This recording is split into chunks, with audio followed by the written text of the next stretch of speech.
பத்தாண்டு காலம் பின்னோக்கி சென்ற தமிழ்நாட்டை இந்த 4 ஆண்டுகள்ல மீட்டெடுத்து வளர்ச்சி பாதையோட உச்சத்துக்கு கொண்டு நாம் சேர்த்திருக்கிறோம். இதை பொறுத்துக் கொள்ள முடியாத மாண்புமிகு எதிர்க்கட்சி தலைவர் திரு பழனிசாமி அவர்கள் அவங்களுடைய நண்பர் யாரு, ஒன்றிய அரசு, இப்ப அவங்க நண்பர் தானே, அதான் அவங்களுடைய நண்பரான ஒன்றிய அரசு கொடுத்த புள்ளி விவரத்தையே சரியில்லைன்னு பேசுறாரு. இப்போ அவருக்கு நான் சொல்லிக்கொள்ள விரும்புவதெல்லாம், வளர்ச்சியோட அளவீடுங்கிறது பொருளாதார அளவுகோல் தான். அடிப்படை கூட தெரியாத அறிவுஜீவி மாதிரி இன்னைக்கு அறிக்கையை விட்டுட்டு இருக்காரு. உங்களுக்கு என்ன வைத்தறிச்சல்னா, இந்திய அளவில் பிரதமர் மோடியால சாதிக்க முடியாதத மற்ற மாநிலத்தில் இருக்கக்கூடிய முதலமைச்சர் சாதிக்க முடியாதத இந்த முத்துவேல் கருணாநிதி ஸ்டாலின் சாதிச்சிட்டு இருக்கிறான, இதுதான் அவங்க வைத்தறிச்சலுக்கு காரணம். மாண்புமிகு பழனிசாமி அவர்களே, திராவிட மாடல் 2.0 இன்னும் வேகமா இன்னும் அதிகமான வளர்ச்சியை ஏற்படுத்துவோம். இந்திய நாடே தமிழ்நாட்டை திரும்பி பார்த்து இதுதான் வளர்ச்சி, இதுதான் வழின்னு சொல்ற அளவுக்கு நிச்சயமாக செயல்படுவோம். அதை நீங்க எதிர்கட்சியில அந்த வரிசையில் உட்கார்ந்து பார்க்கத்தான் போறீங்க. கவலைப்பட இன்னும் 8 மாத காலம் இருக்கின்றது தேர்தலுக்கு. அந்த 8 மாத காலத்தில் சிறப்பான கூட்டணி அமையும். கூட்டணி அமைந்த பிறகு உங்களை எல்லாம் அழைத்து நிச்சயமாக பேட்டி கொடுப்போம். நல்ல ஒரு கூட்டணியை அமைப்போம், மெகா கூட்டணியை அமைப்போம், நாம் ஆட்சிக்கு வருவோம். அதில் இன்னும் ஒரு சில காலத்திலே அது நடைபெறும். உங்களுடைய விருப்பப்படியேத்தான் அந்த கூட்டணியை நாம் அமைப்போம். ஒட்டுமொத்த மக்கள் வாக்களித்தால் நிச்சயமாக நம் 40, 50, 60 சட்டமன்ற உறுப்பினர்கள் வைத்தால் நாம் ஆட்சி நம்முடைய ஆட்சி தான். இது எத்தனையோ உதாரணங்கள் இந்தியாவில் இருக்கிறது. அதை நோக்கி நாம் பயணிக்க வேண்டும். அடுத்த மாநாடு மதுரையில் மிக சிறப்பாக நடைபெற இருக்கிறது. அந்த மாநாட்டில் நடந்து முடிந்தவன் தமிழக வெற்றி கழகத்தின் தமிழ்நாடு முதலமைச்சராக தலைவருக்கு அங்கீகாரம் கொடுப்பார்கள்.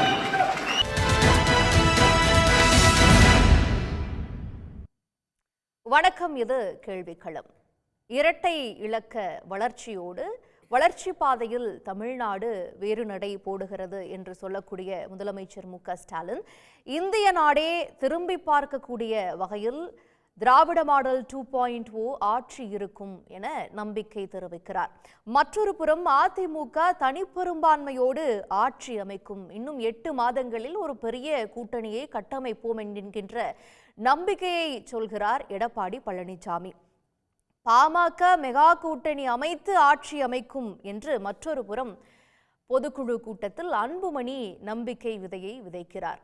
இன்னொரு புறம் 2026 விஜயை முதல்வராக்குவோம் என்று அக்கட்சியில் இருக்கக்கூடிய ஆனந்த் தெரிவிக்கிறார். இப்படியாக யாருடைய கணிப்பு வெல்ல இருக்கிறது 2026 சட்டமன்ற தேர்தலில் என்கின்ற பொருளில்தான் இன்றைய கேள்விக்களம் கட்டமைக்கப்பட்டிருக்கிறது.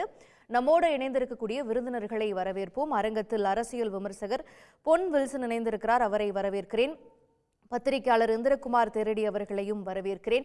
திமுகவிலிருந்து இணைந்திருக்கிற திரு மனுஷ்யபுத்திரன் அவர்களை அன்போடு வரவேற்கிறேன். மார்க்சிஸ்ட் கட்சியிலிருந்து இணைந்திருக்கிற திரு கே கனகராஜ் அவர்களை வரவேற்கிறேன்.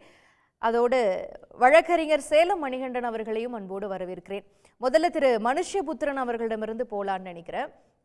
இரட்டை இலக்க வளர்ச்சி, ஒரு 10 ஆண்டுகள் பின்தங்கி இருந்த தமிழ்நாட்டை 4 ஆண்டுகளில் அந்த இரட்டை இலக்க வளர்ச்சிக்கு கொண்டுட்டு வந்திருக்கிறோம். இது ஒரு திராவிட மாடல் ஆட்சியினுடைய சாதனையாக முதலமைச்சர் சொல்கிறார். அதனுடைய கண்டினியூஷன்ஸ் 2026 தேர்தலில் எதிரொலிக்கும். திராவிட மாடல் 2.0 ஆட்சி அமைக்கும் அப்படின்னு சொல்லப்படக்கூடிய நேரத்தில் இந்த நம்பர்ஸ் எல்லாம் ஒரு மாய விளம்பரம் என்று அதை மறுதளிக்கிறார் எடப்பாடி பழனிசாமி. நாங்கள் தனிப்பெரும்பான்மையோடு ஆட்சி அமைக்கோம்னு சொல்றாரு. இது எப்படி பார்க்கறது?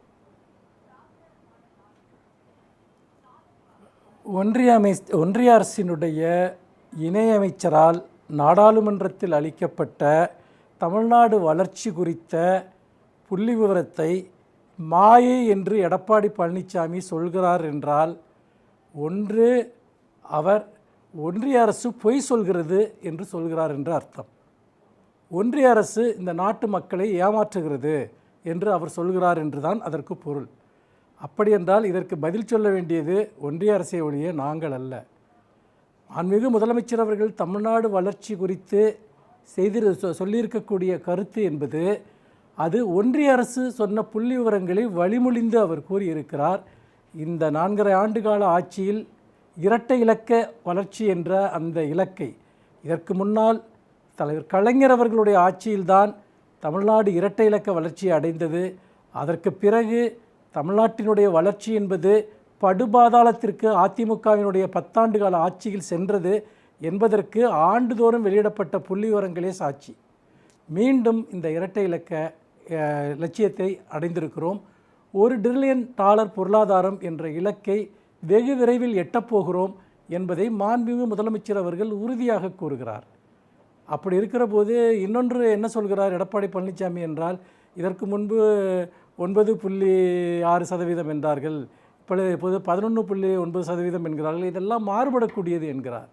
அதாவது ஏற்கனவே சொன்னதை விட குறைத்தோ கூட்டியோ என்று அல்லாமல், உண்மையில் முன்னால் இருந்ததை விட அதிக வளர்ச்சியை இன்றைக்கு ஒன்றிய அரசு ஒப்புக்கொண்டுள்ளது. அப்படி பார்க்கிற போது இதை மாயை என்று சொல்கிறார் என்று சொன்னால், மாயையில் இருப்பது யார் என்று நமக்கு நன்றாக தெரியும். மாயையில் இருப்பது எடப்பாடி பழனிசாமி. ஆட்சி அமைப்போம் என்கிற மாயை, ஒரு மிகப்பெரிய கூட்டணியை கட்டமைப்போம் என்கிற மாயை.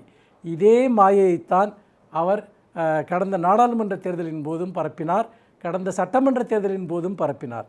நாங்களை நோக்கி பல கட்சிகள் வரப்போகின்றன, நாங்கள் ஒரு மெகா கூட்டணியை அமைக்கப் போகிறோம், திமுக கூட்டணி உடையப் போகிறது என்றெல்லாம் கட்டுக்கதைகளை பரப்பினார். இன்றைக்கு வரைக்கும் பிஜேபியை தவிர எடப்பாடி பழனிசாமியோடு இருக்கக்கூடிய கூட்டணி கட்சிகள் யார்? கடந்த காலத்தில் அவர்களோடு இருந்தவர்கள் கூட இப்போது அவர்களோடு இல்லை என்கிற ஒரு யதார்த்தத்தை நாம் பார்க்கிறோம்.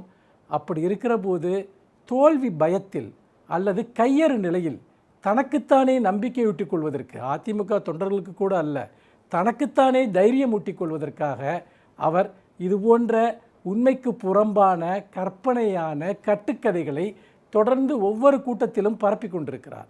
அது உண்மையில் கேலிக்கூத்தாக இருக்கிறது. இன்னொரு விஷயம் என்னவென்று சொன்னால், இன்றைக்கு பாஜக இந்த நாட்டினுடைய எவ்வளவு பெரிய ஜனநாயக விரோத கட்சி என்பது கடந்த 2 நாட்களாக வெளிவந்திருக்கக்கூடிய புள்ளிவிவரங்கள் மூலம் நமக்கு தெரிந்து கொண்டிருக்கிறது. அதாவது மோசடியின் மூலமாக தேர்தல்களை வென்று, திருட்டுத்தனமாக தேர்தல்களை வென்று இன்றைக்கு ஆட்சி பொறுப்பில் அமர்ந்திருக்கிறார்கள் என்பது ஆதாரத்துடன் அம்பலப்படுத்தப்பட்டிருக்கிறது. அப்படிப்பட்ட நிலையில் தேர்தல் ஆணையத்தின் மீது வைக்கப்பட்டிருக்கக்கூடிய இந்த குற்றச்சாட்டுகள் தொடர்பாக எடப்பாடி பழனிசாமிக்கு ஏதாவது ஒரு கருத்து இருக்கிறதா? நிச்சயமாக இல்லை. ஏனென்று கேட்டால், ஏதாவது ஒரு மோசடி செய்து பாஜக ஆட்சியிலிருந்து தன்னை காப்பாற்றினால் போதும் என்பதுதான் அவருடைய ஒரு நிலைப்பாடு. நாங்கள் இந்த 4.5 ஆண்டு காலத்தில் ஒரு மகத்தான மக்கள் நல ஆட்சியை கொடுத்திருக்கிறோம். எல்லா துறை சார்ந்தும் மிகப்பெரிய வளர்ச்சி அடைந்திருக்கிறோம். தனிநபர் வருமானமா? தமிழ்நாடு முதலிடத்தில் இருக்கிறது. தொழில் தொடங்குவதற்கு வாய்ப்புள்ள மாநிலமா? தமிழ்நாடு முதலிடத்தில் இருக்கிறது. கல்வி வளர்ச்சியா? தமிழ்நாடு முதலிடத்தில் இருக்கிறது. எதை வேண்டுமானாலும் எடுத்துக்கோங்க. சுகாதாரத்துறையில் ஒரு மிகப்பெரிய முன்னேற்றத்தை அடைந்திருக்கிறோம். அடிப்படை கட்டுமானங்கள் வளர்த்தெடுக்கப்பட்டிருக்கின்றன. இன்னும் சொல்லப்போனால் தொழில் வாய்ப்புகள், மிகப்பெரிய அளவிற்கு இன்றைக்கு தொழில் வாய்ப்புகள் தமிழ்நாட்டில் உருவாக்கப்பட்டிருக்கின்றன. இது எல்லாவற்றிற்கும் அடிப்படையாக இருப்பது என்பது இந்த பொருளாதார வளர்ச்சி என்கிற ஒரு விஷயம்தான். ஆனால் இவர்கள் கூட்டணி வைத்திருக்கக்கூடிய, இவர்களுடைய கட்சி ஆளக்கூடிய அந்த ஒன்றிய அரசே ஒரு புள்ளிவரத்தை கொடுத்தால் கூட அதை மாயை என்று சொல்கிறார் என்றால், அவர் எத்தகைய நிலைக்கு தள்ளப்பட்டிருக்கிறார் என்பதை நாம் பார்க்க முடிகிறது. அவர் இதே மாயையில் இருக்கட்டும். அவருடைய மாயை என்பது அடுத்த வருடம் வரப்போகிற தேர்தலில் இன்னும் வெளிப்படையாக மக்களுக்கு தெரியும். இவர்கள் காணுகிற பகல் கனவுகள் அனைத்தும் பொய் கனவுகள் என்பது தமிழ்நாட்டினுடைய இந்த பொருளாதார வளர்ச்சிக்கு திமுக மட்டும் அதை கிளைம் பண்ணிக்க முடியாது. அதுக்கு அடித்தளம் இட்டது அதிமுக தான்.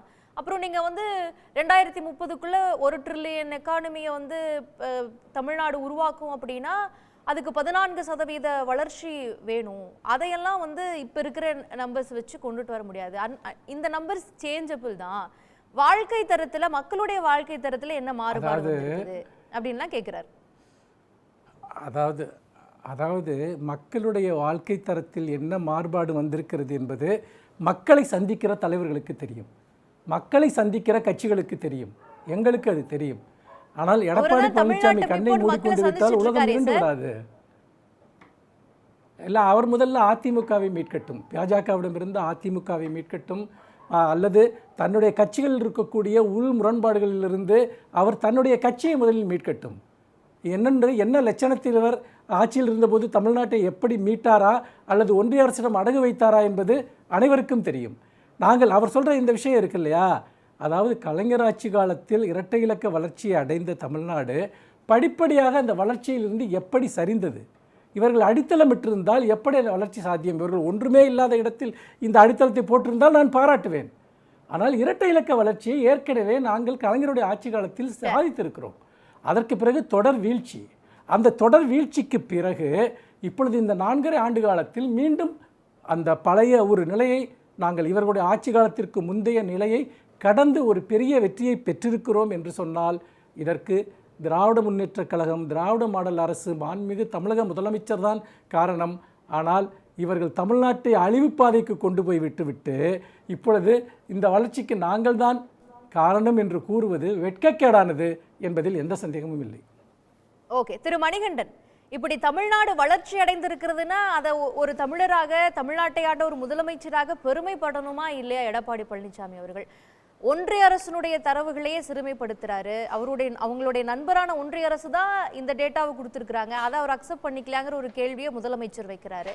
இன்னொரு பக்கம் இவர்களோடு கூட்டணி அமைப்போம், அவர்களோடு கூட்டணி அமைப்போம் எல்லாம் எடப்பாடி பழனிசாமி அவர்கள் எதிர்பார்த்துட்டு இருந்தவங்க எல்லாம் இன்னைக்கு நாங்களே தனியா மெகா கூட்டணி அமைப்போம் என்கின்ற சொல்றாங்க, நாங்களே ஆட்சி அமைப்போம்னு சொல்றாங்க. இவர் 8 மாதங்கள்ல நல்ல கூட்டணி அதிமுக அமைக்கும் அப்படின்னு சொன்னா இன்னும் கூட்டணியே அமைக்க முடியாமல் இருக்கிறது. இன்னொரு பக்கம் தங்களுடைய வெற்றி இலக்கங்களை காட்டி அடுத்த முறையும் இந்த ஆட்சி தொடர்வதற்கான வழிவகைகளை திமுக எடுத்து காமிச்சிட்டு இருக்குது.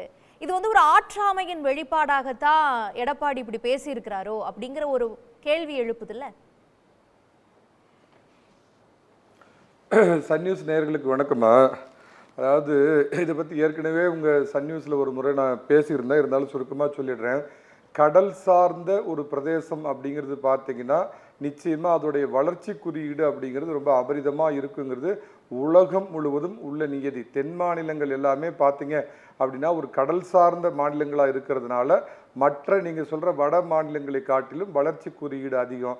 என்னுடைய பார்வையில் இது ஓவர் நைட்டில் ஒரு நாளில் ஜீம்பூம்பா அப்படின்னு ஏற்பட்ட ஒரு வளர்ச்சி அல்ல. அதில் திமுக ஆண்ட கட்சி அப்படிங்கிற முறையில் அதற்கும் ஓரளவுக்கு பங்களிப்பு இருக்கலாம் அப்படிங்கறத நான் மறுக்கல. ஆனா 10 வருஷமா அதிமுக ஆண்ட போதும் கடல் சார்ந்த ஒரு மாநிலம் தான். அதே திமுக இருந்தப்ப பல முறை வறுமை பிரச்சனைலாம் வந்தப்ப அதே கடல் சார்ந்த மாநிலம் தான். அதைத்தான் நான் ஆரம்பத்தில் நீங்க சொன்ன பாயிண்ட்டை கவனிக்கல. இது தொடர்ச்சியா இட்ட அடித்தளம். ஓமந்தூர் ராமசாமி ரெட்டியாரு, குமாரசாமி ராஜா, குள்ளுக்கப்பட்ட ராசாசி, காமராஜ், பக்தவச்சலம், பேரறிஞர் அண்ணா, புரட்சி தலைவர் எம்ஜிஆர், ஜெயலலிதா, எடப்பாடி பழனிசாமி இப்படின்னு தொடர்ச்சியா பல நல்ல திட்டங்களை கொடுத்து 69% இடஒதுக்கீடுன்னு கொண்டு வந்தது. அன்னைக்கு வண்டி நல்லா இருக்கு, என்ஜின் நல்லா இருக்குனால அப்பப்ப ஆயில் ஊத்திக்கிட்டே இருக்கணும்ல, ஃபியூவல் தேவைப்படுது இல்ல. இந்த 10-20 வருஷம் இந்த திமுக ஆட்சி இல்லாம இருந்தா இன்னும் 20-25% வளர்ச்சியை நோக்கி போயிருக்கும். இந்த திமுகங்கிற ஆட்சி மட்டும் பேர் அண்ணா காலம் தவிர்த்து மீறி ஆட்சி வராம இருந்தா வளர்ச்சி இன்னும் ஜெட்டு வேகத்துல போயிருக்குன்னு தான் நான் சொல்ல வர்றேம்மா. ஸோ இந்த திமுக தான் முட்டுக்கட்டையா இருந்தது, தமிழகத்தோட இது பின்னோக்கி இழுத்ததுன்னு என்னுடைய பார்வை நான் சொல்லிடுறேன். இப்ப அண்ணன் மனுஷபுத்திரன் எனக்கு முன்னாடி பேசுறப்ப சொன்னாரு, கூட்டணியே யார் வர்றாங்க என்னன்னெலாம் தெரியல அப்படின்னாரு. நான் ஒன்று சொல்கிறேம்மா, முதல்லையே சொல்லிடுறேன், எடப்பாடி பழனிசாமிக்கு சமீபத்தில் பிறந்த நாளோ திருமண நாளோ வரல. என்ன பண்ணுறாருன்னா, மக்களை காப்போம், தமிழகத்தை மீட்போம், இந்த திராவிட ஆட்சியை வீட்டுக்கு அனுப்புவோம்னு சொல்லிட்டு கோயம்புத்தூரில் ஒரு பேரணி ஆரம்பிக்கிறப்ப அண்ணன் எடப்பாடி பழனிசாமிக்கு அன்பு வாழ்த்துக்கள். யாரு? தினமும் நான் திமுக கூட்டணியில் தான் இருக்கிறேன், வலிவான கூட்டணி, நான் டீயும் பண்ணும் சாப்பிடவில்லை, தேவை ஏற்பட்டால் அண்ணா திமுகவோட கூட போவோம் அப்படின்னு கூட்டணிக்காக பேசிக் கொண்டிருக்கின்ற கொள்கை மாறாத திருமாவளவன் யாரு? எடப்பாடி பழனிசாமி. அண்ணன் மனுஷபுத்திரனே இது தமிழர் பண்பாடு என்பாரு. ஐயா பிறந்த நாளுக்கு வாழ்த்து சொல்லுங்க, தமிழர் பண்பாடு. திருமண நாளுக்கு வாழ்த்து சொல்லுங்க. அதே மாதிரி முதலமைச்சர் உடல்நலம் குன்றி இருந்தவொடனே அது வரைக்கும் குட் பை ஸ்டாலின் அப்படின்னு சொல்லிட்டு இருந்த எடப்பாடி பழனிசாமி அவர் மருத்துவமனையில் இருந்த அந்த வார்த்தையை நிறுத்திட்டார். ஏன்னா ஒருத்தர் உடல்நலம் இல்லாமல் இருக்கிறப்ப அந்த வார்த்தையை சொல்லக்கூடாது. அதுதான் தமிழர் பண்பாடு. உங்க ஆட்சியை வீட்டுக்கு அனுப்ப போறேன்னு சொன்ன அந்த ஆட்சிக்கு வாழ்த்துக்கள் திரு எடப்பாடி பழனிசாமி அவர்களுக்குன்னு திருமாவளவன் எவ்வளவு விசுவாசத்தை காட்டுறாரோ. அப்புறம் தென்னை மரத்தில் ஒரு குத்து, இந்த பக்கம் பனை மரத்தில் விஜய் பொதுக்குழு ஆரம்பிக்கிறோன்னே தம்பி விஜய்க்கு வாழ்த்துங்கிற மாதிரி அவ்வளோ விசுவாசத்தோட உங்களை தாங்கி பிடிக்கிறாங்க. நெஞ்சில உண்மை இருந்தா அதுக்கு முன்னாடி நீ உண்மையான இந்தியனா அப்படின்னு உச்சநீதிமன்றத்தால் கேள்வி கேட்கப்பட்ட ராகுல் காந்தியை என்ன சொல்லியிருக்குது அப்படின்னு பார்த்தீங்கன்னா, இன்னைக்கு தேர்தல் ஆணையம் உண்மையாலுமே நெஞ்சில் உண்மை இருந்தா அபிடவிட்டா தாக்கல் பண்ணுன்னு கேட்குறாங்க. பெரிய பெரிய குற்றச்சாட்டுலாம் வச்சு சீன் போட்டிங்களா, அபிடவிட் போட்டா அபிடவிட் போட மாட்டேன். இதுல இருந்தே ஒரு உலக பொய்யர் ராகுல் காந்தி அப்படிங்கிறது தெரியுதுமா? இந்தியாவே திரும்பி பார்க்கும் விதமாக 2.0 ஆட்சி இருக்கும்னு முதலமைச்சர் இன்னைக்கு படிச்சதை பார்த்த உடனே அப்படியே ஒரு நிமிஷம் எனக்குலாம் ஷாக் ஆகி போயிட்டோமா. நிச்சயமா சொல்றோமா, முதல்வர் நினைக்கிற மாதிரி அவர் கனவு காண்ற மாதிரி அந்த பேரழிவு ஒருபோதும் ஒன்றிய அரசு தானே சார் பாராட்டு பத்திரம் மாதிரி இந்த நம்பர்ஸ் ஒன்றிய அரசு தானே சார் கொடுத்திருக்காங்க. அததான் முதலமைச்சர் கேக்குறாரு. அவங்க நண்பர்கள் கொடுத்த நம்பர்ஸையே இவர் மறுக்கிறாரா அப்படின்றாங்க. கருணாநிதி அவர்கள் மரியாதைக்குரிய தமிழகத்தின் மூத்த தலைவர் கருணாநிதி கூட பயன்படுத்தாத ஒரு தமிழ் வார்த்தை மத்திய சர்க்கார் பாரு இல்ல மத்திய அரசு பாரு. ஆனா இவர் வந்தோடனே ஒன்றிய அரசு குன்றிய அரசுன்னு ஒரு வார்த்தை கண்டுபிடிச்சிங்களா? அந்த ஒன்றிய குன்றிய அரசு எடப்பாடி பழனிசாமிக்கும் இவருக்கு வேலுமணிக்கும் பார்த்தீங்கன்னா பல அவார்டை கொடுத்துருக்குது. அதே ஒன்றிய அரசு கொடுத்துருக்குது. அதனாலதான் சொல்றேன் இது தொடருது. ஒருவேளை தப்பி தவறி சூரியன் மறைஞ்சு போய் மேற்குல ஊச்சி மறுபடியும் திமுக வந்துச்சு அப்படின்னா அது தமிழகத்தோட பேரழிவா இருக்கும். ஆனா நிச்சயமா கடவுள் காப்பாற்றுவார், பழனிசாமி காப்பாற்றுவாருமா. அதனால அந்த ஒரு விபரீதம் தமிழ்நாட்டுக்கு வர்றதுக்கு வாய்ப்பே இல்லைம்மா. என்ன காரணம் இப்ப எதுக்காக சொல்றேன்னா, கருணாநிதி அவர்கள் தலைமையேற்ற பின்பு திமுக தொடர்ந்து இதுவரைக்கும் 2 முறை ஆட்சி அமைச்சதா அந்த கட்சியுடைய வரலாறே கிடையாது. ஒரு சட்டமன்ற தேர்தலுடைய கூட்டணி அடுத்த சட்டமன்ற தேர்தலுக்கு தொடர்ந்ததா தமிழக வரலாறு கிடையாது. அதிமுக தொடர்ந்து 2 முறை தோற்றதா இது வரைக்கும் சரித்திரமே இல்ல. 2011 கருணாநிதி ஆட்சியோட எடப்பாடி சொல்றாரு பாமக இந்த கூட்டணிக்கு வர்ற மாதிரி தெரியல. அவங்க தலைமையில தனியா கூட்டணி அமைப்போம், ஆட்சி அமைப்போங்கிற ஒரு நம்பிக்கையெல்லாம் தெரிவிக்கிறாங்க. யாரை வச்சு கூட்டணி அமைப்பாங்க? பெரிய கட்சி எந்த கட்சி அதிமுக இணைய போகுது? இங்க இருக்கிற கூட்டணி இருக்கிற கட்சி அவங்க வெளியே போவாங்க, இவங்க வெளியே போவாங்கன்னு கனவு தான் கண்டுட்டு இருக்கீங்களோ? அங்க ஒருத்தர் இருந்துகிட்டு சொல்லிட்டு இருக்காராமா, மரியாதைக்குரிய சண்முகம் அவர்கள் அண்ணா ஒரு பூர்ஸ்வா, அண்ணா காலத்திலிருந்தே திமுக ஒரு பூர்ஸ்வா கட்சி அப்படின்னு சொல்லி கூட கப்பு சிப்புன்னு வாயை மூடிக்கிட்டு திமுக தலைவர்கள்லாம் இருக்கிறாங்களா. சண்முகம் சொல்றாரு, சரித்திரத்தில் இதுவரை இவ்வளவு குறைவான தொகுதிகளில் நாங்கள் போட்டியிட்டது இல்லைன்னு சொல்றாரு. அதை அப்படியே இந்த பக்கம் இது பண்ணி பாருங்க.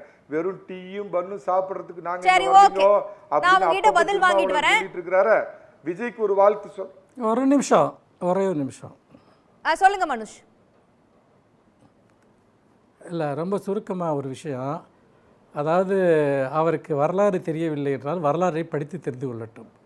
1967 திமுக ஆட்சி அமைக்கிறது. அதற்கு பிறகு 1971 வந்த தேர்தலிலும் திமுக ஆட்சி அமைக்கிறது. தொடர்ச்சியாக 2 முறை திமுக ஆட்சியே அமைத்ததில்லை என்கிறார். இந்த கணக்கை எல்லாம் அவர் போய் படிக்க வேண்டும். கருணாநிதி அவர்கள் 1967 ஆட்சி அமைத்த அதே திமுக உள்வாங்கிக்கல. அதாவது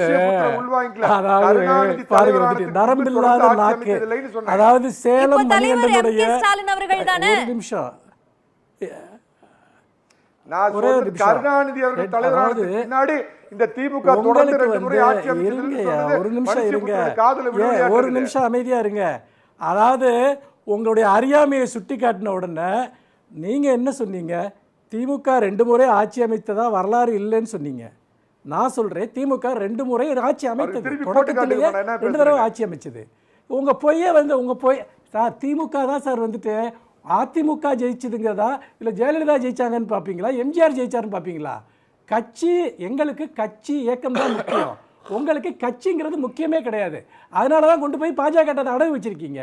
இன்னொரு விஷயம் வந்து திருமாவளவன் வாழ்த்து தெரிவித்தார். அவங்க கூட்டணியில் வந்து முரண்பாடு இல்லையா, அவங்க கூட்டணியில் முரண்பாடு இல்லையா என்றெல்லாம் இலவுகாத்தை கிளி போல யாராவது ஒரு வார்த்தை சொல்லிட மாட்டாங்களா? யாராவது சண்முகம் வந்து ஒரு வார்த்தை வந்து திமுக அரசனுடைய ஏதாவது ஒரு விஷயத்தை விமர்சிச்சிட மாட்டாரா? அதன் மூலமாக நம்மக்கிட்ட எப்படியாவது வந்துட மாட்டாங்களா என்று கெஞ்சி கொண்டிருக்கிறார்கள். அவங்க முடியவே முடியாது, உங்களோட எந்த சங்காத்தமும் இல்லைன்னு சொன்ன உடனே விசிகாவை திட்டுறது, அப்புறம் வந்து இடதுசாரிகளை திட்டுறது வெக்கமாகவே இருக்காதா? வந்துட்டு முதல்ல வந்து பார்த்திங்கன்னா அவங்கள வந்து கூட்டணிக்கு வரமாட்டாங்களான்னு தூது விடுறது, அதுக்கு தகுந்த மாதிரி நூல் விடுறது, அதுக்கப்புறம் வந்து பார்த்திங்கன்னா அவங்க உடனடியாக சங்காத்தமே வேணான்னு சொன்ன உடனே இல்லை இல்லை இல்லை கம்யூனிஸ்ட்டை வந்து விலை போயிட்டாங்க, கம்யூனிஸ்ட்டை வந்து திமுக விழுங்குது, இருங்க இந்த மாதிரியாக மாற்றி மாற்றி பேசுவது. அப்புறம் இந்த முரண்பாடுகளை பற்றி பேசுகிறதுக்கு இவங்களுக்கு வெக்கமே கிடையாது. ஏன்னா நாங்கள் கூட்டணி ஆட்சி தான் அமைப்போம், நாங்கள் வந்து கூட்டணி அரசு தான் அமைப்போம் அப்படின்னு சொல்லி, கூட்டணி அரசு தான் அமைப்போம்னு சொல்லி தினமும் வந்து பார்த்திங்கன்னா அமித்ஷா பேசுகிறாரு. இதோட 4 பேட்டியில் சொல்லிட்டாரு. ஆனால் இவர் வந்து தனித்த ஆட்சி அமைப்போங்கிறாரு. உங்கள் கொள்கை என்ன சார்? உங்கள் கூட்டணிக்குன்னு பொது கொள்கை வேணாம், குறைஞ்சபட்சம் ஆட்சி அமைக்கிற கொள்கையாவது இருக்கா? இத்தனை முரண்பாடுகளோடு முரண்பாடுகளின் மூட்டையாக ஒரு கூட்டணியை அமைத்துக்கொண்டு ஏதோ வந்து பார்த்தீங்கன்னா வந்து விசிகா ஒரு விமர்சனம் சொல்லிட்டாங்க, இல்லை வந்து சிபிஎம் ஒரு விமர்சனம் சொல்லிட்டாங்க அப்படின்னு சொல்லிட்டு கூட்டணி உடஞ்சிருன்னு நம்புறீங்க பார்த்தீங்களா? வெக்கக்கேடா இருக்குது. உண்மையிலே உங்கள் நிலைமையை பார்த்தா வெக்கக்கேடா இருக்குது.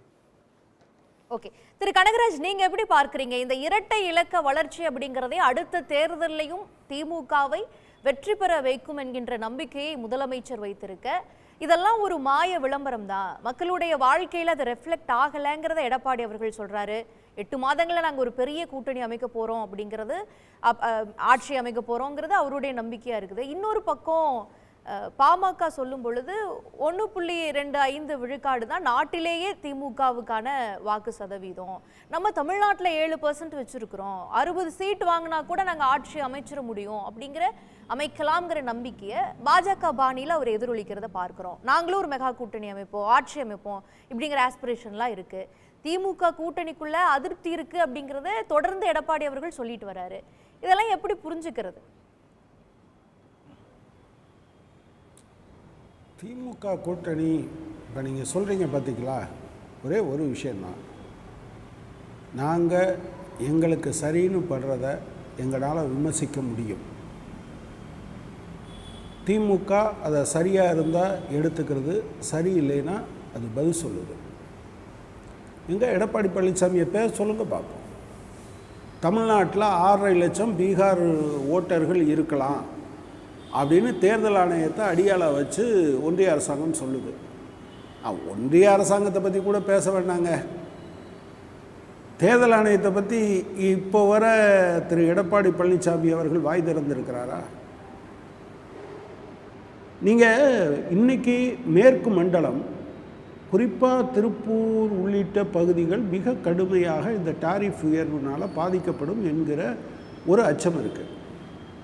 இந்த விஷயத்தை ஒரு 6 மாதமாக ஊரை போட்ட கண்டுக்காமல் இருந்த ஒன்றிய அரசாங்கம் என்னையா பண்ணியிருக்கீங்க, சரி இவங்களுக்கு ஏதாவது நிவாரணம் கொடுப்போன்னு இவர் விமர்சிக்க முடியுமா, பேச முடியுமா? சமக்கிர சிக்ஷா அபியானுக்கு காசை கொடுத்துட்டு வேலையை பாரு, அது மாநிலத்தினுடைய உரிமைன்னு எடப்பாடி பழனிசாமியை விமர்சிச்சு சொல்லுங்க பார்ப்போம். கிறிஸ்தவர்கள் மீதான தாக்குதல் கடுமையாக அதிகரிச்சிருக்கு. கடந்த 7 மாதத்தில் மட்டும் 334 தாக்குதல்கள், கன்னியாஸ்திரிகள் கைது. நீங்கள் வந்து கேரளாவில் பிஜேபிக்காரங்களே போராடுறாங்க அவங்கள விடுதலை செய்யணும்னு. எடப்பாடி பழனிசாமி வாய் திறந்தாரா, கண் திறந்தாரா, காதை திறந்து பார்த்து கொண்டு இருக்கிறாரா என்று நண்பர் மணிகண்டன் சொல்லட்டும். அப்புறம் கரெக்டாக தமிழ்நாடு கடல்சார் மாநிலம், அதனால் அப்புறம் ஒன்று சொன்னார், இவர் இல்லைன்னா 25% வளர்ச்சி வந்திருக்கும் அப்படின்னு சொன்னார். இந்தியாவில் ஏதாவது ஒரு மாநிலம் 25% வளர்ச்சி அடைஞ்சிருக்க ஒரு மாநிலத்தினுடைய பேரை நான் கேட்டுக்கொண்டால் நான் சந்தோஷம் அடைவேன். நண்பர் மணிகண்டனிடமிருந்து அதை கேட்பதற்காக நான் ஆவலோடு காத்து கொண்டு இருக்கிறேன். 25% வளர்ச்சி, இட்ஸ் கிரேட். அடுத்து வந்து அவர் சொன்னார், வேலுமணி கூட தான் அவார்டு கொடுத்துருக்காங்க, எடப்பாடிக்கு தான் அவார்டு கொடுத்துருக்காங்க அப்படின்னு. உண்மையிலேயே அதோடு ஒப்பிட்டு தான், அதாவது அவங்கெல்லாம் கூட்டணியில் இருந்தபோது கொடுத்த அவார்டு, அது மாதிரி இந்த வளர்ச்சி விகிதத்தை சொல்லிட்டாங்களோ, வளர்ச்சி விகிதத்தை இன்றைக்கெல்லாம் உடனடியாக எல்லாரும் கேட்டு செக் பண்ணிடுவாங்க. ஏராளமான அமைப்புகள் இருக்குது. இல்லையே நீங்கள் தவறாக சொல்கிறீங்களேன்னு. ஒன்றிய அரசாங்கம் அப்படி, தமிழ்நாடு அரசாங்கம் பல விஷயங்களை கொடுக்குற நிதியவே கொடுக்காதவங்க இதை எப்படி பண்ணுவாங்க? எனவே அதை எடப்பாடி பழனிசாமி அவர்களுக்கும் வேலுமணிக்கும் அவார்டு கொடுத்தார்கள். அது மாதிரி இப்போ தமிழ்நாட்டில் 11.19% வளர்ச்சின்னு சொல்கிறாங்கன்னு அவர் நினைக்கிறாருன்னு நினைக்கிறேன். அப்புறம் இப்போ இந்த பிரம்மாண்ட கட்சி விட்டுட்டார். இப்போ பிரம்மாண்ட கட்சின்னு எங்கேயும் சொல்கிறதில்ல. அதனால் நம்ம அதுக்குள்ளே போக வேண்டாம். நான் என்ன கேட்குறேன், அஃபிடவிட்டு போட சொல்கிறாங்க. எந்த தேர்தல் கமிஷனை எங்கே இதுவரை பல விமர்சனங்களை அதிமுக வச்சுருக்கா? எதுலாம் அது அஃபிடவிட்டு போட்டிருக்குன்னு சொல்லுங்கள். சரி, உண்மை இல்லையா அப்படின்னு சொல்லுங்களேன் தேர்தல் ஆணையத்தை. இப்போ தேஜஸ்வி யாதவ் விஷயத்தில் ஒரு விஷயம் சொன்னாங்க. அதுவே கூட இப்போது நீ கொடுத்தது அப்படின்னு அவங்க நிற்கிறாங்க. உங்களுக்கு தைரியம் இருக்குல்ல? 6.5 லட்சம் பேரை தமிழ்நாட்டில், 6.5 லட்சம் பேர் மட்டும் இல்லை, வட மாநிலங்களில் வேறு மாநிலங்களில் இருந்து 15 லட்சம் பேர் தமிழ்நாட்டில் குடியிருக்கிறார்கள். அத்தனை பேருக்கும் வாக்குரிமை கொடுக்கறது சரின்னு சொல்ல போகிறாரா எடப்பாடி பழனிசாமி? பேசலையேங்க. நாங்கள் பேசுவோம். சண்முகம் சரின்னு எங்கள் கட்சியினுடைய நிலை. ஒரு நிமிஷம் வர பங்களாதேஷ்காரனா இந்தியாக்காரன் தானே? கொஞ்சம் நீங்கள் பேசும்போதெல்லாம் பங்களாதேஷ்காரனா கொஞ்சம் அமைதியாக இருங்க. அவங்க இல்லை, நீங்கள் சொல்லிட்டீங்க, அவர் தொடரட்டும். ஒரு நிமிஷம். அவங்க பங்களாதேஷ்காரங்க இல்லை.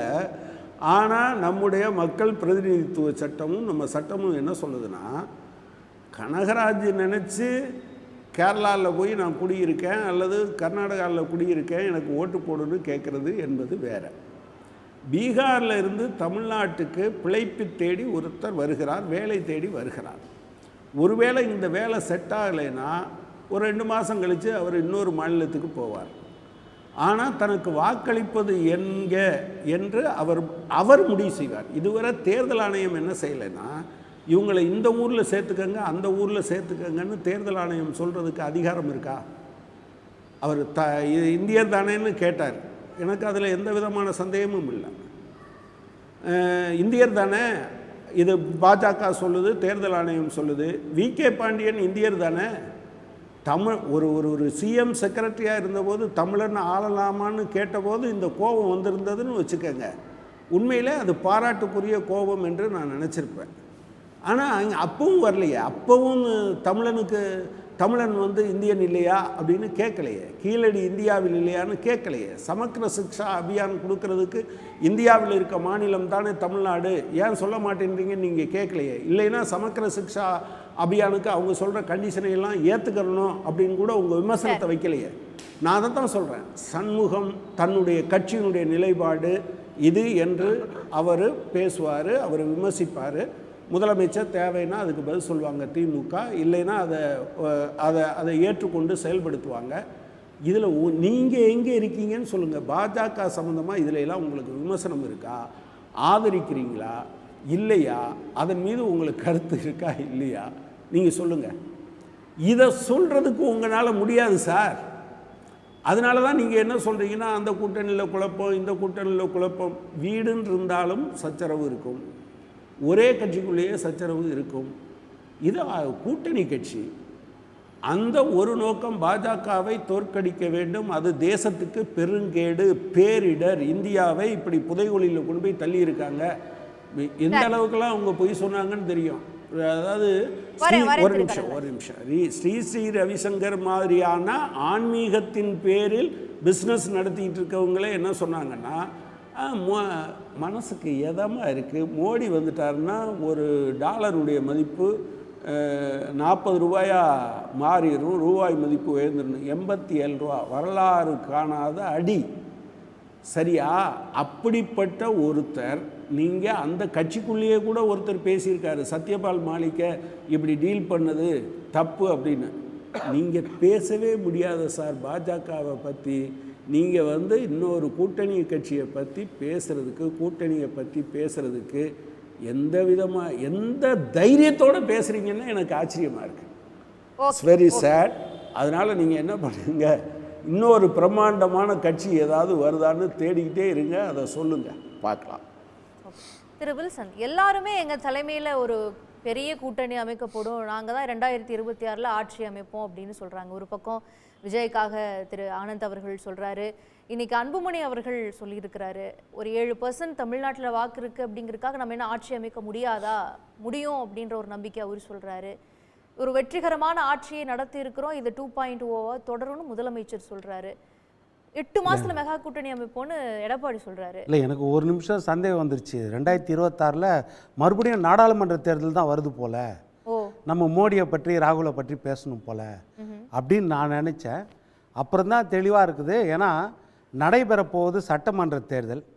ஐயா, லட்சக்கணக்கான பேர் வந்து பழைய பென்ஷன் வாங்கி கொடுப்பாரு கனகராஜன். நியாயமா நடக்குமா இல்லையாங்கிறது கேள்வி. அதனால தான் ராகுலை பத்தி பேசுறாங்க. அதுதான் அது எந்த அது உள்ளாட்சி தேர்தலை கூட சொல்லலாம். தேர்தல் நியாயமா நடக்குதா இல்லையான்னு தெரியும். 97 வார்டுகளுக்கு மறு தேர்தல் நடத்த சொன்னாங்க நீதிமன்றம். திமுக ஆட்சி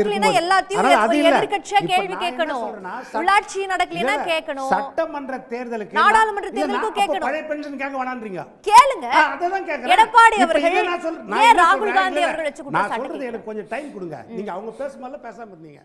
பழைய பென்ஷன் வந்து கனகராஜ் ஐயா வாங்கி கொடுப்பாருன்னு தான் நாங்கள் ஓட்டு போட்டோம். ஆசிரியர்களுக்கு, மருத்துவர்களுக்கு, செவிலியர்களுக்கு அரசு வேலை வாங்கி கொடுப்பாங்கன்னு தான் ஓட்டு போட்டோம். இன்னைக்கு 10 நாளாக இரவு பகலும் பாதி பட்டினியில் வந்து ரிப்பன் பில்டிங் வாசலில் வந்து தூய்மை பணியாளர்கள் உட்கார்ந்து இருக்கிறாங்க. ஆனால் அவங்களுக்கு வந்து நிரந்தர வேலை வாங்கி கொடுப்பாருன்னு தான் நாங்கள் ஓட்டு போட்டோம். கல்வி கடனை மாணவர்களுக்கு தள்ளுபடி பண்ணுவாங்கன்னு தான் ஓட்டு போட்டோம். நாங்கள் விவசாய கடனை தள்ளுபடி பண்ணுவாங்கன்னு தான் ஓட்டு போட்டோம். இதெல்லாம் தான் இந்த சட்டமன்ற தேர்தலில் பிரதான பிரச்சனையாக இருக்கும். இப்போ அந்த பிரச்சனைகள் எதையுமே வந்து கேட்க மாட்டார். ஆனால் நீங்கள் வந்து ஒன்றிய அரசு அதை கேட்கல இதை கேட்கலன்னா சொல்லுவார் ஒழிய மடை மாற்றி. இன்றைக்கு சட்டமன்ற தேர்தலில் நீங்கள் கொடுத்த வாக்குறுதிகள் எல்லாம் நிறைவேற்றியாச்சா? அதற்காக கம்யூனிஸ்டுகள் கனகராஜ் ஐயா என்ன போராட்டம் பண்ணியிருக்காரு? இதுதான் கேள்வி. இன்னொரு பக்கம் வரேன். இப்போ நீங்கள் வளர்ச்சி விகிதம் சொன்னீங்க, நம்ம ஸ்டாலின் ஐயா பெருமைப்பட்டார்னு. 2020 ஆகஸ்ட் மாதம் என்னன்னா அதே மாதிரி அறிக்கை ஸ்டாட்டிஸ்டிக்கல் அண்ட் இம்ப்ளிமெண்டேஷன் ஆக்டில் வந்து தொடர்ச்சியாக 3 ஆண்டுகளாக தேசிய சராசரியை விட அதிக பொருளாதார வளர்ச்சியை தமிழகம் அடைந்து வருகிறது. 2019 குறிப்பிட்டு சொல்கிறாங்க, கடந்த ஆண்டின் அகில இந்திய சராசரி விகிதம் 4.2. இந்த விகிதத்தை எதிராக நமது தமிழ்நாடு 8.03, கிட்டத்தட்ட 2 மடங்கு உயர்ந்திருக்கிறது. இதை சொல்கிறாங்க.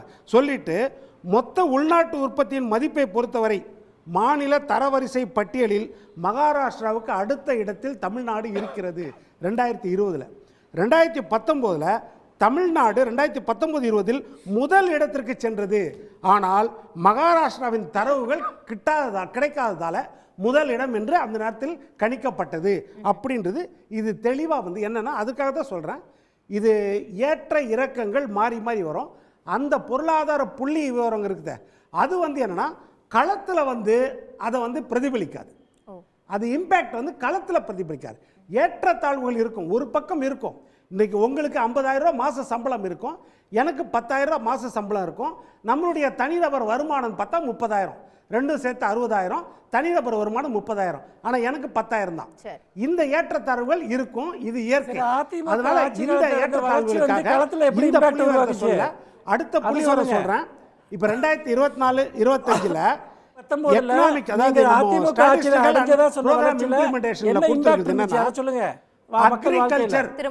அக்ரிகல்ச்சர் அண்ட் வேளாண், ஐயா நான் முடிச்சிடுறேன்.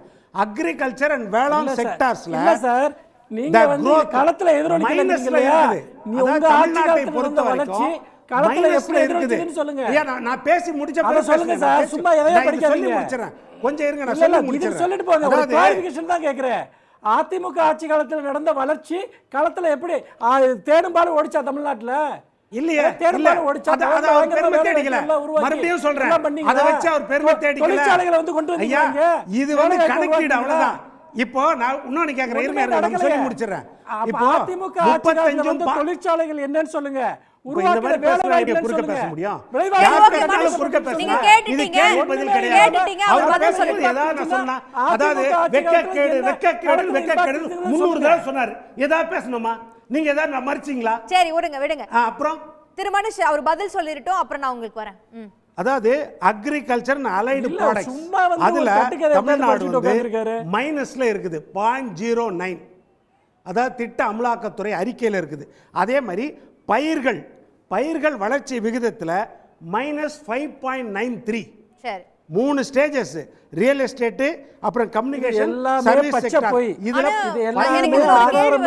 பச்சை போய் இப்ப ஹிந்து போன்ற நாளிதழ்கள் தொடர்ந்து எழுதக்கூடிய ஆர்டிக்கல்ல குஜராத்தை மகாராஷ்டிராவை ஒப்பிடும் பொழுது தமிழ்நாட்டில் பரவலாக்கப்பட்ட வளர்ச்சி இருக்கு. நீங்க சொல்றீங்க இண்டஸ்ட்ரியல் growth இருக்குது, இல்ல உற்பத்தி துறையில இந்த இலக்கங்கள் காட்டப்படுது அப்படின்னா அது மற்ற இடங்களுக்கு அந்த வளர்ச்சி பரவலாகல, மக்கள் வாழ்க்கை தரத்துல ரெஃப்ளெக்ட் பண்ணலன்னு சொல்றீங்க.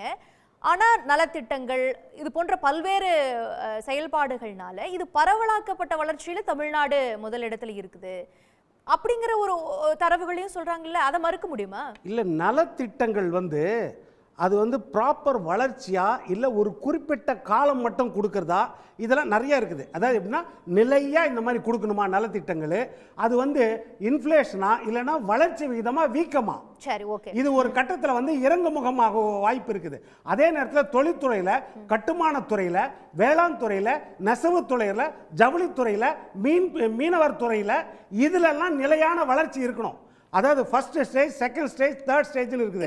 இதுல நம்ம அரசியலுக்கு வருவோம். இப்போ நாங்க வளர்ச்சியில கொண்டுட்டு வந்திருக்கிறோம், இரட்டை இலக்க வளர்ச்சியை கொண்டு வந்திருக்கோம், நம்பர்ஸ் வச்சு அவங்க பேசும்போது அது வளர்ச்சி இல்லைன்னு உடைச்சு பேசுற இதத்தான் எதிர்த்தரப்பு வைக்கதே தவிர வேற என்ன அரசியல்? ரெண்டு விஷயம் சொல்றேன். இப்போ இரட்டை இலக்கு அது மீனிங் எனக்கு புரியல. இப்போ 8.5, 9, 9.69 இது வந்து வளர்ச்சி. இந்த 9.69 11 ஆயிடுச்சுன்னா இரட்டை இலக்கம். 99 இரட்டை இலக்கம் தான். எந்த இரட்டை இலக்கத்தில் இருக்கு? 14% இது இரட்டை இலக்கம். அதாவது 2% உயருது, 1% உயருதுன்றது வேற. இப்போ இரட்டை இலக்கம்ன்றது 99 வரைக்கும். இப்போ 35 எடுத்தாலும் பாஸ், 100 எடுத்தாலும் பாஸ். எது பாஸ்ன்றது நம்ம முடிவு பண்ணி. தேர்தல் அரசியலுக்கு வருவோம். நம்ம பொருளாதார அரசியலே பேசிட்டு இருக்கிறோம், தேர்தல் அரசியலுக்கு வருவோம். இப்போ தொடர்ந்து பாமக கூட்டணிக்கு வருங்கிற எதிர்பார்ப்பெல்லாம் இருந்துட்டு இருந்தப்ப அவங்க என்டிஏ கூட்டணியில் இருக்கிறாங்கன்னு எடப்பாடி பழனிசாமி அவர்கள் சொல்லியிருந்தாங்க. வந்தா நல்லது, இலை போட்டதுக்கு அப்புறம் அதை பத்தி பேசல, இதெல்லாம் சொல்லியிருந்தாரு பார்க்குறோம். இன்னைக்கு அன்புமணி அவர்கள் சொல்றாரு நாங்க மெகா கூட்டணி அமைச்சு ஆட்சி அமைப்போம் அப்படின்னா இப்போ அவங்களும் வரப்போறது இல்லையா? இல்லை, அது இப்போ அவங்களுக்கு வரப்போறது இல்லைன்னு யாராவது சொல்ல முடியுமா? யாராவது கேரண்டி கொடுக்க முடியுமா? அதே நேரத்தில் சொல்ல பிறந்த இப்போ ஐயா ராமதாஸை பார்த்துட்டு வந்தார். பார்த்துட்டு வந்து ஒரு பேச்சு சொன்னார் தெரியுமா? பாட்டாளி மக்கள் கட்சியும் விடுதலை சிறுத்தைகளும் ஒரே அணியில் இருந்தால் நல்லதுன்னு. அப்போ அந்த எதிர்பார்ப்பு இருந்துச்சா? ராமதாஸ் ஐயா வரமாட்டேன்னு சொல்லிட்டாரா? அதனால் அதுக்கப்புறம் போன மாதமே ஒரு மாதம் மேலே இருக்கும், நம்ம ஸ்டாலின் ஐயா சொன்னார் இன்னும் சில கட்சிகள் எங்கள் கூட்டணியில் சேரப்போகுதுன்னு. ஆனால் இன்னைக்கு வரைக்கும் வேற எந்த கட்சியும் புது கட்சி வரல. அதனால எல்லாரும் வரமாட்டேன்னு சொல்லிட்டாங்க. பெரிய கட்சியா இருக்கிறாங்க, ஒரு பிரம்மாண்டமான கட்சி வரும்னு எடப்பாடி அவர்கள் சொன்னார்ல, யாருமே வரல. இப்போ பெரிய கட்சின்னா யாரை சொல்றீங்க பெரிய கட்சின்னு? விடுதலை சிறுத்தைகள் இன்னைக்கு திருமாவளவன் என்ன சொல்கிறாரு? தேய்ந்து போன கட்சி காங்கிரஸ். எப்போ? எம்ஜிஆர் காலத்துக்கு பிறகு காங்கிரஸ் கட்சி தேய்ந்து போன கட்சி, அது வளராததால் தான் பிஜேபி இங்க வளர முடியலன்றாரு. அப்போ அதை காங்கிரஸ் ஏத்துக்குதா? நேற்று தானே பேசினாரு, காங்கிரஸ் தமிழ்நாட்டில் வளரவே இல்லைன்னு பேசினார்ல. அப்போ அதுக்கு என்ன சொல்லுவோம் நம்ம பதில்? அதனால இந்த மாதிரி பேச்சு வந்து அவங்கவுங்க சுதந்திரம், அவ்வளவுதான்.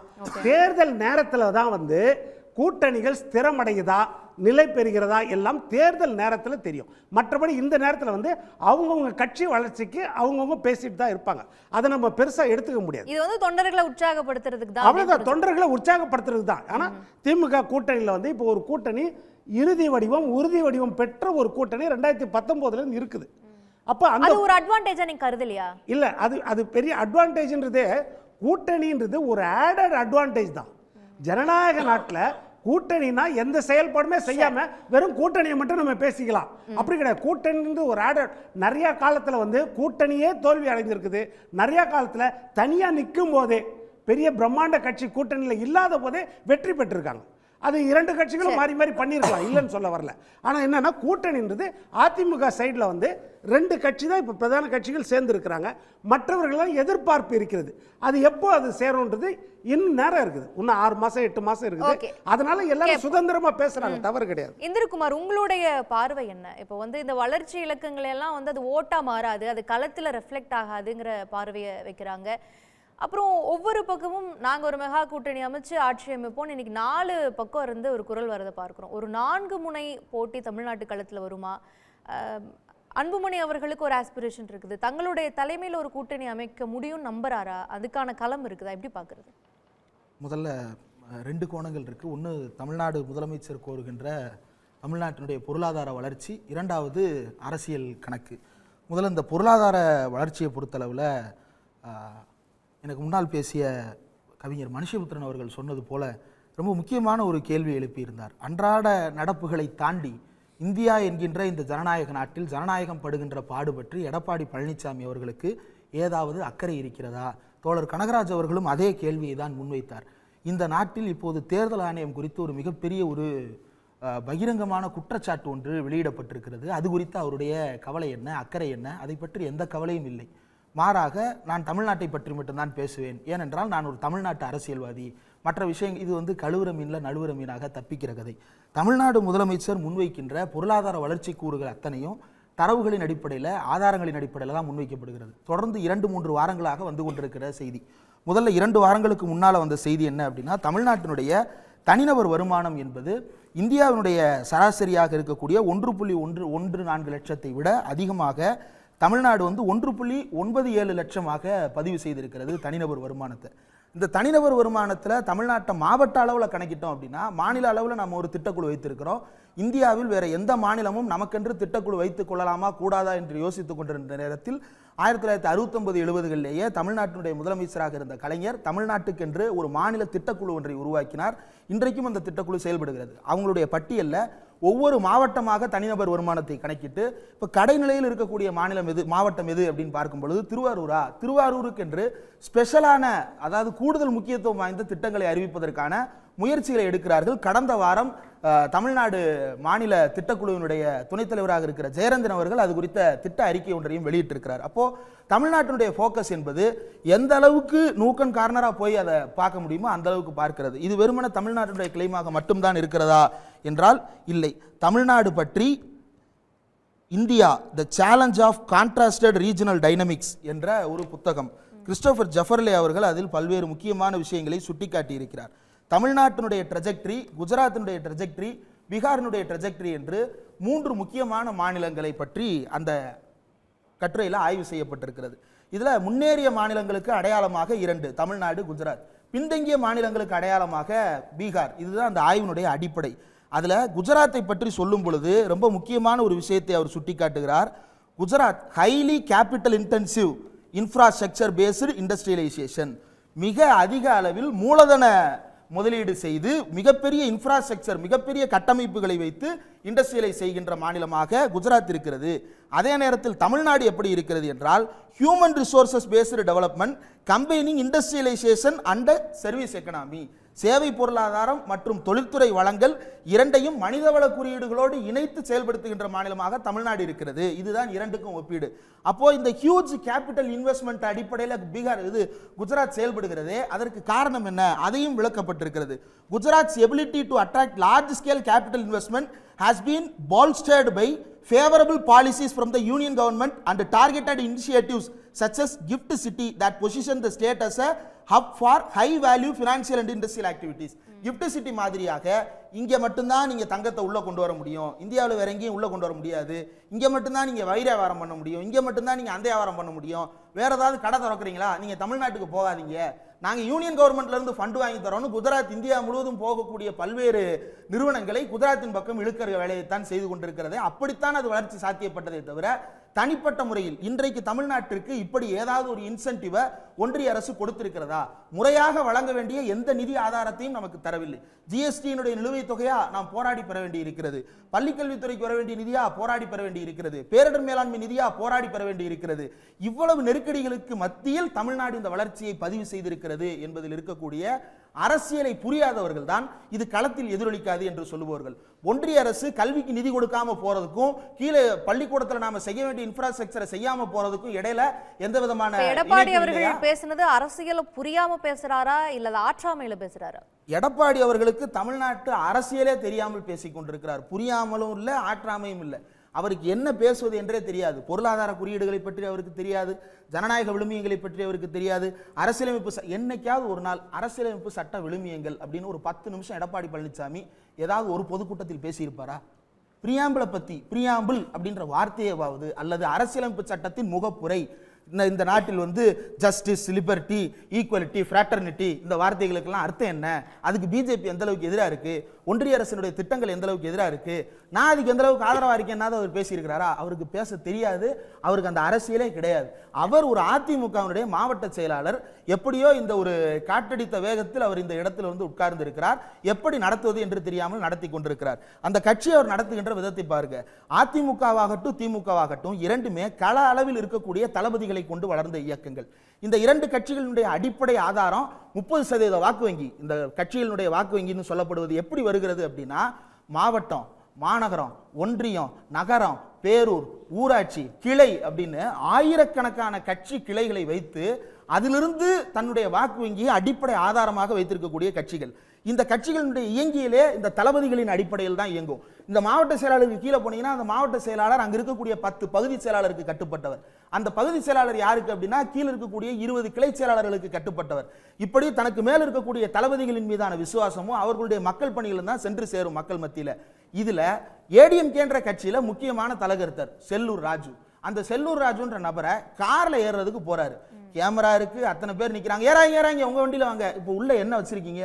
அந்த கார்ல செல்லூர் ராஜு ஏறினா என்ன? ஒரு கட்சியினுடைய தலைவர் வாகனத்தில் அந்த கட்சியினுடைய மாவட்ட செயலாளர் ஏறி போறதுன்றது தமிழ்நாட்டில் எழுதப்படாத விதிங்க. இளைஞரணி செயலாளர் திமுகவில் உதயநிதி ஸ்டாலின் அவர்கள் இருக்கிறார், எங்களையும் ஏற்றிட்டு போங்கன்னு அமைப்பாளர்கள் கோரிக்கை வைக்கிறாங்க. ஏன்? அது ஒரு மரபாவே பின்பற்றாங்க. செல்லூர் ராஜுவை வண்டியில் ஏற்ற மாட்டேன்றார். இது அந்த லோக்கல்ல இருக்கக்கூடிய செல்லூர் ராஜுனுடைய விசுவாசிகளுக்கு என்ன மாதிரியான செய்தியை கடத்தும்? இப்படித்தான் ஒரு தலைவர் பொதுவெளியில் நடந்து கொள்வதா? இரண்டாவது, எடப்பாடி பழனிசாமி அந்த பயணிகள் அறையில தங்கும் பொழுது ஒரு விஷயத்தை பார்க்க முடிந்தது. வெளியே வந்து எனக்கு உடம்பு முடியலைங்க அப்படின்னு சொல்லிட்டு போய் ஓய்வெடுக்க போகிறார். எனக்கு உண்மையிலேயே வந்து ஒரு தலைவர் வெளிப்படையாக பேசுவது என்பது ரொம்ப மகிழ்ச்சியான ஒரு விஷயமாகத்தான் இருந்தது. ஆனா கொஞ்சம் யோசிச்சு பார்க்கிறேன், இதே வார்த்தைகளை முதலமைச்சர் மு.க. ஸ்டாலின் பேசியிருந்தார் என்றால் அது என்னவாக செய்தியாக மாற்றப்பட்டிருக்கும்? கால்வழியில் படுத்த முதலமைச்சர், இப்படித்தானே செய்தி போற்றப்பட்டிருக்கும். இப்படி ஏதாவது எடப்பாடி பழனிசாமி எழுதப்பட்டிருக்கிறதா? அப்போ ஊடகங்களை கட்டுப்படுத்துவது யாரு? அந்த நரேஷனை செட் பண்றது யாரு? எடப்பாடி பழனிசாமி அவர்கள் தமிழ்நாட்டில் மெகா கூட்டணி அமைப்போம் என்பதை இன்றைக்கு நேற்று சொல்லுகிறாரா? கடந்த 6 மாதங்களாக தொடர்ந்து சொல்றாரு. அதை எப்படி பாக்குறீங்க? அன்புமன் இது இப்போ ஒரு இதாகி போச்சு, ட்ரெண்ட் ஆயிருச்சு. எல்லாரும் மெகா கூட்டணி அமைப்பு வழி இல்லாம அதை சொல்றாங்களா?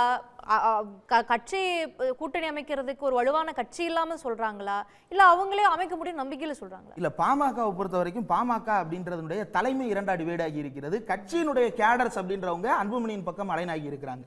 இதுல நேற்றைக்கு உயர்நீதிமன்றத்தில் நடந்த ஒரு விஷயத்தையும் பார்க்க வேண்டியது இருக்கிறது. அன்புமணி ராமதாஸ் அவர்களையும் அதுக்கு ரெஸ்பாண்டண்டா இருக்கக்கூடிய ராமதாஸ் அவர்களையும் ஆனந்த் வெங்கடேஷ் அவர்கள் சேம்பருக்கு வாங்கன்னு கூப்பிடுறாரு. சேம்பருக்குள்ள என்ன பேசுனாங்கன்னு தெரியல, ஆர்டர் பாஸ் பண்றாங்க. அன்புமணிக்கு அனுமதி கொடுக்கப்பட்டதாக செய்தி வந்து சேருகிறது. இதை எப்படி புரிஞ்சுக்கிறது? இதுக்கு முன்னாடி இதே மாதிரி தான் கவர்னர் மாளிகைக்குள்ள 2 பேர் போனாங்க. உள்ள போனவங்க சண்டை கோழிகளா உள்ள போனாங்க. வெளியே வரும்போது WWE சாம்பியன்ஸ் மாதிரி வித்யாசாகர் ராவ் அப்படின்ற அந்த கவர்னர் வந்து 2 பேரும் இப்படி கையை தூக்கி வச்சு டிங் டிங் டிங், நாங்க பின்னாடி பேக்ரவுண்ட் மியூசிக் மட்டும் தான் அடிக்கல, அப்படி 2 பேரும் ரெஸ்லிங் சாம்பியன்ஸ் மாதிரி கையை தூக்கி அறிவித்துக் கொண்டிருக்கிறார். இப்படி ஜனநாயகத்தில் இருக்கக்கூடிய ரொம்ப முக்கியமான அங்கங்கள் செய்யக்கூடிய வேலைகள். எலெக்ஷன் கமிஷன்ல இருந்து போன் வந்துச்சு, சின்னம் கொடுத்துட்டாங்கன்னு கூட சொன்னார் இன்னைக்கு. எலெக்ஷன் கமிஷனுக்கு யார்கிட்ட இருந்து போன் வந்துச்சு, எலெக்ஷன் கமிஷனுக்கு யார்கிட்ட இருந்து போன் வந்துச்சு அப்படின்ற கேள்வியும் சேர்த்து தான் கேட்கணும். கமிஷனுக்கு ஒருத்தர் இருந்து போன் வருது, கமிஷன் ஒருத்தருக்கு போன் பண்றாங்க. இப்படி பல வகைகளில் இந்தியாவினுடைய ஜனநாயகம் சூறையாடப்பட்டிருக்கிறது. இன்றைக்கு அன்புமணி ராமதாஸ் அந்த கூட்டத்தில் பேசுகிறார். அப்போ வந்து பாமக பாலு, வழக்கறிஞர் பாலு வந்து ஒரு விஷயத்தை சொல்றாரு. மாற்றம் முன்னேற்றம் அன்புமணி என்று எங்கள் தலைவர் பிரச்சாரம் செய்த போது மருத்துவர் ஐயா அவர்கள் ஒரு பேனா ஒன்றை கொடுத்தார். அந்த பேனாவை வைத்து கோட்டையில் கையெழுத்து போடுகின்ற நாள் தூரத்தில் இல்லை. சரி, அப்ப தனியா நிக்க போறாங்க போல அப்படின்னு நம்ம நினைச்சோம். இல்ல, அன்புமணி ராமதாஸ் வந்து 60 சீட்டு ஜெயிச்சா போதும் அப்படின்னு கேட்டாரு. என்ன நினைச்சிட்டு இருக்கிறாரு? 60 சீட்டுன்றது வந்து கீழே கிடக்கிற 60 கூழாங்கல்ல பொறுக்கிற மாதிரியா? கூழாங்கல்ல 60 கல்லு பொறுக்கணும்னாலே நீங்க 1/2 கிலோமீட்டர் நடக்கணும் சார். 60 சீட்டுன்றதை என்ன அடிப்படையில் கிளைம் பண்றீங்க? எந்த அடிப்படையில் கிளைம் பண்றீங்க? யாரை வச்சு 7% வாக்கு வங்கி இருக்குது தமிழ்நாட்டுல. 7%, 37% என்ன சதவீதத்தினால அவர் கிளைம் பண்ணலாம். ஆனா 60 சீட்டு அப்படின்ற அந்த நம்பரை 60 கேண்டிடேட் உங்கள்ட்ட இருக்கிறாங்களா? முதல்ல பாமகவில் 60 கேண்டிடேட்டாவது இருக்கிறாங்களா? அது ஒரு கேள்வியா வைப்போம். இப்போ விஜய் அதே மாதிரி ஒரு ஆஸ்பிரேஷன்ல இருக்கிறாரு. இல்ல, நடிகர் விஜயனுடைய ஆஸ்பிரேஷன் அப்படின்றது வந்து அவருடைய அரசியலே வந்து யாருக்குமே புரியாததாக, விளங்காததாக இருக்கிறது. எந்த பொலிட்டிக்கல் டிஸ்கோர்ஸ்லையும் அவர் தன்னை வச்சுக்கிறதே கிடையாது. ஒரு பாலியல் கொடுமை நடக்கிறது, அதற்கு வாய்ஸ் அவுட் பண்றாரு. சரி, இனிமேல் அடுத்தடுத்து வரப்போறாரு போல, எல்லா சம்பவங்களுக்கு வாய்ஸ் அவுட் பண்ணுவார் போல அப்படின்னு நினைச்சோம் அப்படின்னா அடுத்த ஒரு சம்பவத்தில் ஆஃப் ஆயிடுறாரு. சரி, என்ன நடக்குது அப்படின்னு பார்த்தா அதுக்கு நடுவில் ஒரு நடிகை வர்றாங்க. அவர் படம் ஓடலை, ஓடுது, தேர்தலில் ஜெயிக்கிறோம், ஜெயிக்கலை, அதுக்கப்புறம் பார்த்துக்கலாம் அப்படின்னு சொன்னதாக ஒரு நடிகை சொல்றாங்க. இப்போ இவர் சொல்றதை நம்புறதா, இவர் கூட நடிக்கிற சக நடிகர்கள் சொல்றதை நம்புறதா, இவருடைய கட்சி தொண்டர்கள் சொல்றதை நம்புறதா? இவருடைய அரசியல் நோக்கம் என்ன? பெரியார் கொள்கை தலைவர், காமராஜர் இவங்கெல்லாம் கொள்கை தலைவர்களாக இருக்கட்டும், சரி, கொள்கையோடு சேர்த்து ஒன்று கொள்கை அரசியல் பேசணும், இல்லைன்னா எடப்பாடி பழனிசாமி மாதிரி கள அரசியலாவது பேசணும். இது எதையுமே செய்யாமல் கட்சியின் கட்டமைப்பு கிடையாது, எந்த விதமான செயல்பாடுகளும் கிடையாது. அவ்வப்போது அவர் சொன்னார் என்று அவர் கட்சியில் இருக்கக்கூடிய 1-2 பேரை துண்டறிக்கை ஒன்று வெளியிடுகிறார்கள். இதை வைத்துக்கொண்டு தமிழ்நாட்டில் அரசியல் செய்ய முடியும் என்று நம்புகிறார் என்றால் தமிழ்நாட்டு அரசியலை பற்றி எந்த புரிதலும் நம்புறாரு. ரஜினிகாந்த் கூட தான் நம்பினார் ஆட்சி அமைக்க முடியும் அப்படின்னு சொல்லிட்டு. கடைசியில கொரோனா காலகட்டம் அவரை காப்பாற்றி விடலையா? அப்படி விஜய் ஏதாவது ஒன்று தன்னை காப்பாற்றும் என்று நம்பிக்கொண்டிருப்பாராக இருக்கலாம். ஆனால் இன்றைக்கு விஜயினுடைய நிலைப்பாடு என்பது என்னவாக இருக்கிறது என்றால் தமிழ்நாட்டு மக்களை ஏபொலிட்டிக்கலாக மாற்றுவது. ஒரு அரசியல் கட்சி தொடங்கிவிட்டு அமைதியாவதற்கு பின்னால் இருக்கக்கூடிய அரசியல் என்ன அப்படின்னா, என்னுடைய தொண்டர்கள் இந்த அரசியலில் ஈடுபடக்கூடாது, அல்லது இவர்களை உதிரிகளாகவே மேய்ப்பதற்காகத்தான் நான் வந்திருக்கிறேனே தவிர இவர்களை கூட்டமாக்கி மேய்ப்பதற்கு நான் வரவில்லை என்று சொல்லுவதுதான் அதனுடைய அர்த்தம். அப்போ தன்னுடைய தொண்டர்களை உதிரிகளாக்கி அரசியலற்றவர்களாக மாற்றிக் கொண்டிருக்கிறார். அட்லீஸ்ட் எடப்பாடி பழனிசாமி ஏதோ ஒரு அரசியலை பேசிக் கொண்டிருக்கிறார். இவர் என்ன பேசி இருக்கிறார்? கடைசியாக இவர் பேசிய அரசியல் என்ன? அவரை பற்றி நாம் எதுக்கு 2026 தேர்தலுக்கு விவாதிக்கணும்னு நான் கேட்கிறேன். இதற்கு மத்தியில் சமூக வலைதளத்தில் மக்களிடம் ஒரு கேள்வியை முன்வைத்திருந்தோம். பாமக தலைமையில் மெகா கூட்டணி அமைத்து 2026 ஆட்சி அமைப்போம் என கட்சியின் தலைவர் அன்புமணி ராமதாஸ் தெரிவித்திருப்பது தனி கூட்டணிக்கு திட்டமென 6 விழுக்காட்டினரும், சீட் பேரத்தை அதிகரிக்க என 49 விழுக்காட்டினரும், தொண்டர்களை உற்சாகப்படுத்த என 12 விழுக்காட்டினரும், அரசியலில் இதெல்லாம் சகஜம் என்று 33 விழுக்காட்டினரும் தெரிவித்திருக்கிறார்கள். அந்த நேயர்களுக்கு நன்றி. இறுதி சுற்றுக்குள்ள போவோம். திரு மனுஷ், இதை நீங்க எப்படி பார்க்கிறீங்க? எல்லா விருந்தினர்களுக்கும் 1 நிமிடம். திரு மனுஷ், உங்களுடைய இறுதி பார்வை. அதாவது அன்புமணி அவர்களுடைய இந்த அறிவிப்பை தமிழ்நாட்டின் எத்தனையோ அரசியல் ஜோக்குகளில் ஒன்றாகத்தான் எடுத்துக்கொள்ள வேண்டும். சீமான் கூட தன்னுடைய தலைமையில் ஒரு பெரிய கூட்டணி ஆட்சி அமைக்கும் என்று அறிவிக்கலாம். இன்னும் வேறு யாராவது சுயேட்சையை கூட அறிவிக்கலாம், தங்களுடைய தலைமையில் ஆட்சி அமைக்கும் என்று. பாமகவினுடைய கடந்த சில வருட தேர்தல் ட்ராக் ரெக்கார்டு என்ன என்பதை பாருங்கள். ஒரு காலத்தில் அவர்கள் வெற்றிகரமாக இருந்த இடங்களில் கூட அவர்களால் வெல்ல முடியவில்லை. சமீபத்தில் நடந்த இடைத்தேர்தல் எல்லாம் அதற்கு ஒரு உதாரணம். அப்படி பார்க்குற போது பாமகவினுடைய அரசியல், அதனுடைய செல்வாக்கு வீழ்ச்சி அடைந்திருக்கிறது என்பதை ஏற்கனவே கடந்த தேர்தல்கள் நிரூபித்திருக்கின்றன. இன்னொரு விஷயம் என்பது இப்பொழுது ராமதாஸ் அவர்களுக்கும் அன்புமணி ராமதாஸ் அவர்களுக்கும் நடந்து கொண்டிருக்கக்கூடிய யுத்தம். இதில் பாஜக எத்தகைய உள்ளடி வேலைகளை செய்து கொண்டிருக்கிறது என்பதை வெளிப்படையாக பார்த்தோம். இந்திரகுமார் கூட இந்த விஷயத்தில் இருக்கக்கூடிய சில தலையீடுகளை பற்றி சுட்டி காட்டினார். நான் என்ன சொல்கிறேன் அப்படின்னு சொன்னால், அன்புமணி ராமதாஸ் இன்றைக்கு தன்னை ஒரு அரசியல் பிரமுகராக நிலைநிறுத்திக் கொள்வதற்காக இத்தகைய சவால்களை முன்வைக்கிறார். யார் வேணாலும் சொல்லலாம், பகல் கனவு காண்பதற்கு யாருக்கு வேண்டுமானாலும் உரிமை இருக்கிறது. ஆனால் அவர்கள் தங்களுடைய ட்ராக் ரெக்கார்டின் அடிப்படையில் அவர்கள் அதை பேசினால் இதுபோன்ற அரசியல் விவாதங்களுக்கு ஒரு பொருள் இருக்கும். மற்றபடி இது எல்லாவற்றையும் ஒரு ஜோக்காக எடுத்துக்கொண்டு கடந்து செல்வதை தவிர வேறு வழி இல்லை. Okay, thank you. திரு வில்சன், உங்களுடைய இறுதி பார்வை 1 நிமிடத்தில். இல்லை, இப்போ பார்த்தீங்கன்னா திமுகவை பொறுத்த வரைக்கும் ஆன்டி இன்கம்பன்சின்றது நிறைய இடத்துல அதிருப்தின்றது, எல்லா செக்டர் ஆஃப் பீப்புள்கிட்டையும் அதிருப்தின்றது தெளிவாக இருக்குது. கிட்டத்தட்ட 50 லட்சம் பேருக்கு வேலைவாய்ப்பை ஏற்படுத்தி கொடுப்போம், 5.5 லட்சம் பேருக்கு அரசு வேலைவாய்ப்பை ஏற்படுத்தி கொடுப்போம் இதெல்லாம் வந்து கடந்த காலத்தில் அவங்க கொடுத்த வாக்குறுதிகள். இன்னொரு பக்கம் சட்டம் ஒழுங்கு பிரச்சனை, காவல்துறை பிரச்சனை, மாணவர்களுக்கு, அதே மாதிரி பெண்களுக்கு பாதுகாப்பின்மை, இதெல்லாம் வந்து நிர்வாகத்தில் இருக்கிற பிரச்சனை, இதெல்லாம் ஏகப்பட்ட பிரச்சனைகள். மாணவர்களுக்கு 1000 ரூபாய் கொடுத்தது, மாணவிகளுக்கு 1000 ரூபாய் கொடுத்தது, அந்த இப்போ அதை சொல்ல வரேன், அதை சொல்றேன். இப்போ நம்ம இந்திரகுமார் சொன்னார், இல்ல சொல்லிடுறேன், அவர் கேட்டதுக்காக சொல்லிடுறேன். 1,96,000 சராசரி தனிநபர் வருமானம் 2 லட்சம். ஆனால் 1,01,06,00,000 பேருக்கு குடும்பத்துக்கே அந்த வருமானம் இல்ல. நீங்க 1000 உரிமை கிட்டத்தட்ட 1.25 கோடி பேருக்கு வந்து குடும்பத்துக்கு அந்த வருமானம் இல்ல. அவங்க வறுமை கோட்டுக்கு கீழே இருக்கிறாங்க தமிழ்நாட்டுல. நீங்க தான் நிரூபிச்சிருக்கீங்க. தமிழ்நாட்டுல வறுமை கோட்டுக்கு கீழே 1.25 கோடி பேர் இருக்காங்க. மாசம் 1000 ரூபாய் வாங்கக்கூடிய அளவுக்கு. சொல்லிட்டீங்க, கன்க்ளூட் பண்ணிடுங்க. திரு கனகராஜ், உங்களுடைய இறுதி பார்வை. அதாவது திரு வில்சன் அவங்களுக்கு தெரிஞ்சிருக்கும்னு நினைக்கிறேன். செல்வி ஜெயலலிதா பறித்த 1.25 லட்சம் வேலைகள் இருக்குல்ல, அரசு ஊழியர் வேலையை, அதை நாங்கள் போராடினோம். டிகே ரங்கராஜன் எங்கள் எம்பி கோர்ட்டுக்கு போனார், நாங்கள் தான் ஜெயிச்சு வாங்கி கொடுத்தோம். நீ எடப்பாடி பழனிசாமி பறிச்சார் இல்லை, எது லீவ் சரண்டர், அது இந்த பட்ஜெட்டில் தான் வந்திருக்கு. அனைத்து விருந்தினர்களுக்கும் நன்றி. மற்றொரு நிகழ்ச்சியில் சந்திப்போம். வணக்கம். உடனுக்குடன் செய்திகளை தெரிந்து கொள்ள சன் நியூஸ் பெல் ஐகானை கிளிக் பண்ணுங்க.